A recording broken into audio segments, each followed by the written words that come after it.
चलिए सीधे आपको देहरादून लिए चलते हैं। पीएम नरेंद्र मोदी पहुंचे हैं, जनसभा को संबोधित करने जा रहे हैं। देखिए, एक बार जोरदार तालियां माननीय प्रधानमंत्री श्री मोदी जी के लिए।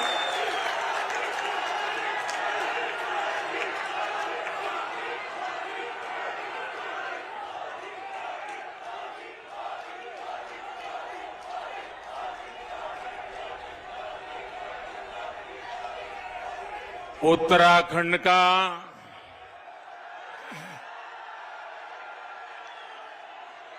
सभी दाना सयाणों, दीदी भूलियों, चच्ची बोड़ियां और भाई बहनों, आप सबू थे म्यारू प्रणाम। मिथे भरोसा है कि आप लोग कुशल मंगल होला। मैं आप लोगों थे सेवा लगन छू। आप स्वीकार करा।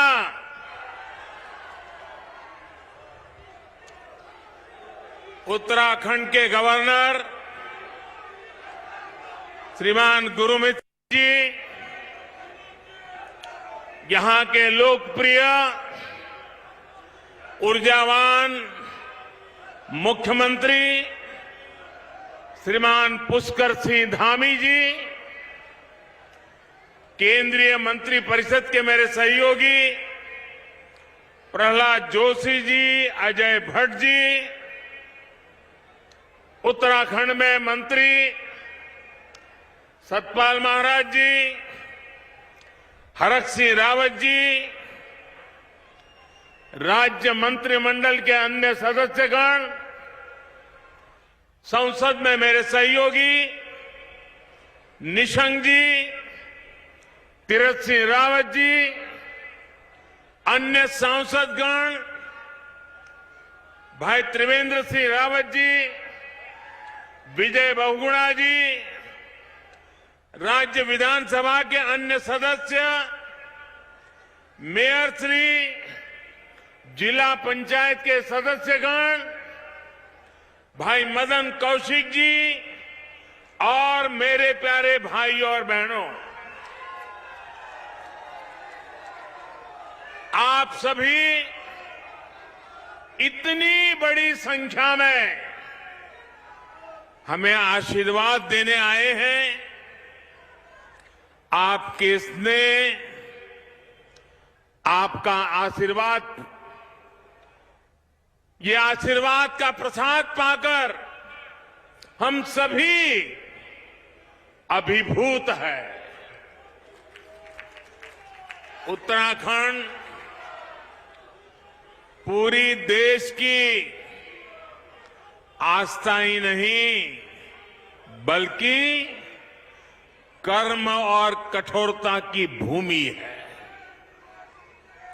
इसलिए इस क्षेत्र का विकास, यहां को भव्य स्वरूप देना डबल इंजन की सरकार की सर्वोच्च प्राथमिकता है। इसी भावना से सिर्फ बीते 5 वर्षों में उत्तराखंड के विकास के लिए केंद्र सरकार ने 1,00,000 करोड़ रुपए से अधिक, 1,00,000 करोड़ रुपए से अधिक, 1,00,000 करोड़ रुपए से अधिक परियोजनाएं स्वीकृत की हैं। यहां की सरकार इनको तेजी से जमीन पर उतार रही है। इसी को आगे बढ़ाते हुए आज 18,000 करोड़ रुपए से अधिक की परियोजनाओं का लोकार्पण और शिलान्यास किया जा रहा है। इनमें कनेक्टिविटी हो, स्वास्थ्य हो, संस्कृति हो, तीर्थाटन हो, बिजली हो, बच्चों के लिए विशेष तौर पर बना चाइल्ड फ्रेंडली सिटी प्रोजेक्ट्स हो, करीब करीब हर सेक्टर से जुड़े प्रोजेक्ट इसमें शामिल है।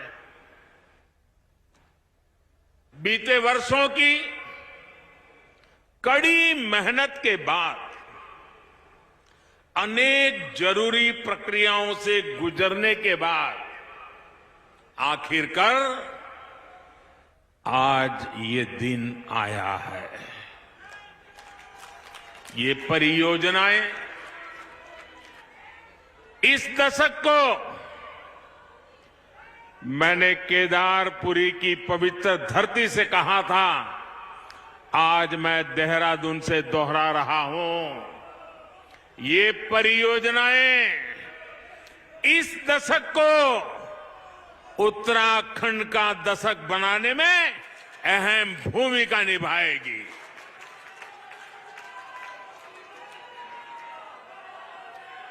इन सभी प्रोजेक्ट्स के लिए उत्तराखंड के लोगों का बहुत बहुत अभिनंदन करता हूं, बहुत बहुत बधाई देता हूं। जो लोग पूछते हैं कि डबल इंजन की सरकार का फायदा क्या है, वो आज देख सकते हैं कि डबल इंजन की सरकार कैसे उत्तराखंड में विकास की गंगा बहा रही है। भाइयों और बहनों, इस शताब्दी की शुरुआत में अटल बिहारी वाजपेयी जी ने भारत में कनेक्टिविटी बढ़ाने का अभियान शुरू किया था, लेकिन उनके बाद 10 साल देश में ऐसी सरकार रही जिसने देश का, उत्तराखंड का बहुमूल्य समय व्यर्थ कर दिया। 10 साल तक देश में इंफ्रास्ट्रक्चर के नाम पर घोटाले हुए, घपले हुए। इससे देश का जो नुकसान हुआ उसकी भरपाई के लिए हमने 2 गुनी गति से मेहनत की और आज भी कर रहे हैं। आज भारत आधुनिक इंफ्रास्ट्रक्चर पर 100 लाख करोड़ रुपए से अधिक के निवेश के इरादे से आगे बढ़ रहा है। आज भारत की नीति गति शक्ति की है, 2 गुनी 3 गुनी तेजी से काम करने की है। सालों साल अटकी रहने वाली परियोजनाओं, बिना तैयारी के फीता काट देने वाले तौर तरीकों को पीछे छोड़कर आज भारत नवनिर्माण में जुटा है। 21वीं सदी के इस कालखंड में भारत में कनेक्टिविटी का एक ऐसा महायज्ञ चल रहा है जो भविष्य के भारत को विकसित देशों की श्रृंखला में लाने में बहुत बड़ी भूमिका निभाएगा। इस महायज्ञ का ही एक यज्ञ आज यहां देवभूमि में हो रहा है। भाइयों और बहनों, इस देवभूमि में श्रद्धालु भी आते हैं, उद्यमी भी आते हैं, प्रकृति प्रेमी सैलानी भी आते हैं। इस भूमि का जो सामर्थ्य है उसे बढ़ाने के लिए यहां आधुनिक इंफ्रास्ट्रक्चर पर अभूतपूर्व काम किया जा रहा है। 4 धाम ऑल वेदर रोड परियोजना के तहत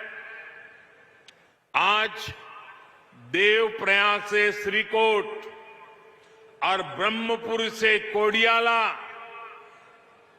वहां के प्रोजेक्ट का लोकार्पण किया गया है।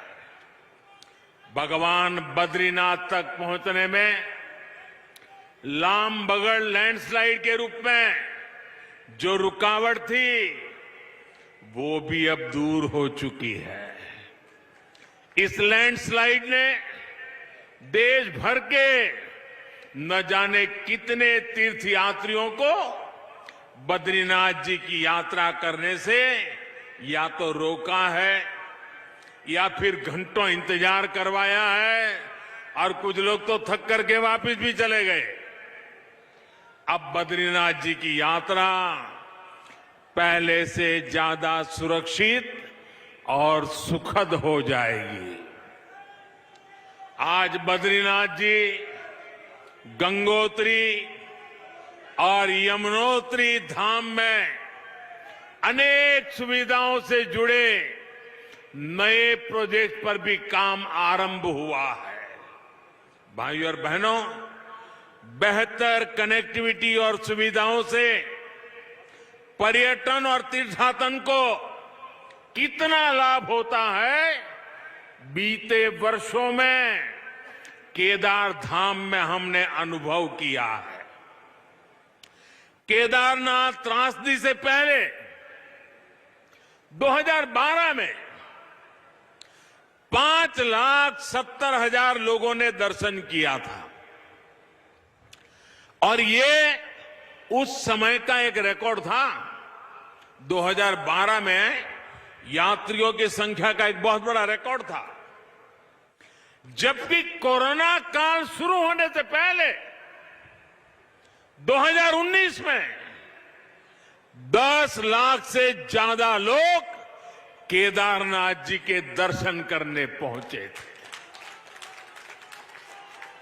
यानी केदार धाम के पुनर्निर्माण ने न सिर्फ श्रद्धालुओं की संख्या बढ़ाई, बल्कि वहां के लोगों को रोजगार, स्वरोजगार के भी अनेकों अवसर उपलब्ध कराए हैं। साथियों, पहले जब भी मैं उत्तराखंड आता था या उत्तराखंड आने जाने वालों से जरा मिलता था तो वो हमेशा कहते थे, मोदी जी, दिल्ली से देहरादून की यात्रा गणेशपुर तक तो बड़ी आसानी से हो जाती है, लेकिन गणेशपुर से देहरादून तक बड़ी मुश्किल होती है। आज मुझे बहुत खुशी है कि दिल्ली देहरादून इकोनॉमिक कॉरिडोर का शिलान्यास हो चुका है। जब ये बनकर तैयार हो जाएगा तो दिल्ली से देहरादून आने जाने में जो समय लगता है वो करीब करीब आधा हो जाएगा। इससे न केवल देहरादून के लोगों को फायदा पहुंचेगा, बल्कि हरिद्वार, मुजफ्फरनगर, शामली, बागपत और मेरठ जाने वालों को भी सुविधा होगी।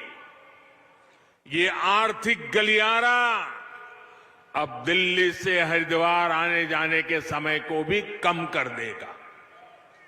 हरिद्वार रिंग रोड परियोजना से हरिद्वार शहर को जाम की बरसों पुरानी समस्या से मुक्ति मिलेगी।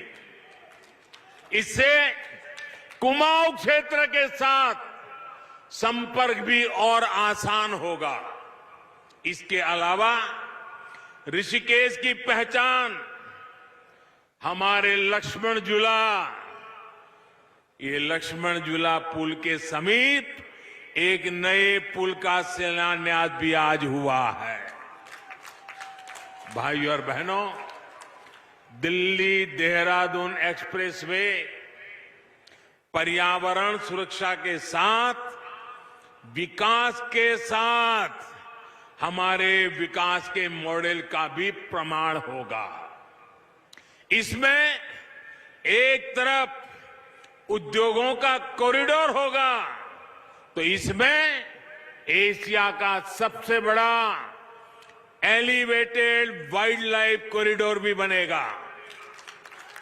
ये कॉरिडोर यातायात तो सरल करेगा ही, जंगली जीवों को भी सुरक्षित आने जाने में मदद करेगा। साथियों, उत्तराखंड में औषधीय गुण वाली जो जड़ी बूटियां हैं, जो प्राकृतिक उत्पाद है, उनकी मांग दुनिया भर में है। अभी उत्तराखंड के इस सामर्थ्य का भी पूरा उपयोग नहीं हो सका है। अब जो आधुनिक इत्र और सुगंध प्रयोगशाला बनी है, वो उत्तराखंड के सामर्थ्य को और बढ़ाएगी।